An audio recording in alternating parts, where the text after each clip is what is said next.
Sono arrivato all'incrocio sopra il villaggio di Terelle nel Lazio. Alle 3 del mattino all'alba ho iniziato il percorso verso Monte Cairo, passando per il rifugio. La zona faceva parte della linea Gustav durante la seconda guerra mondiale. Il sentiero inizialmente era chiaro e facile da seguire, tuttavia, dopo un po' il sentiero è scomparso tra gli alberi caduti, la vegetazione fitta e la foresta. Le ortiche pungenti e le spine di rovo erano il minore dei miei problemi. Il terreno era diventato insidioso con alberi bagnati e scivolosi che dovevo attraversare e il fogliame ingannevole che nascondeva la vera profondità del terreno sottostante. Presto mi sono ritrovato contuso, tagliato ed esausto. Poi sono caduto e la mia gamba è rimasta intrappolata sotto un albero per alcuni minuti prima che riuscissi a liberarmi e decidessi di tornare indietro. Tuttavia, anche tornare indietro è stato altrettanto difficile, poiché non c'erano punti di riferimento chiari per orientarsi. L'unica certezza era che sapevo dove si trovava la vetta. Con l'aiuto di un robusto ramo d'albero, per aiutarmi a tagliare il fogliame, bilanciarmi sugli alberi caduti e controllare la profondità del terreno sottostante, ho continuato fino a raggiungere con successo la vetta. Se vi è piaciuto questo racconto avventuroso, non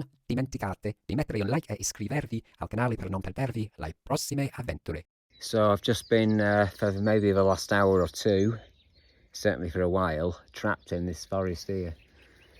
And Mount Cairo.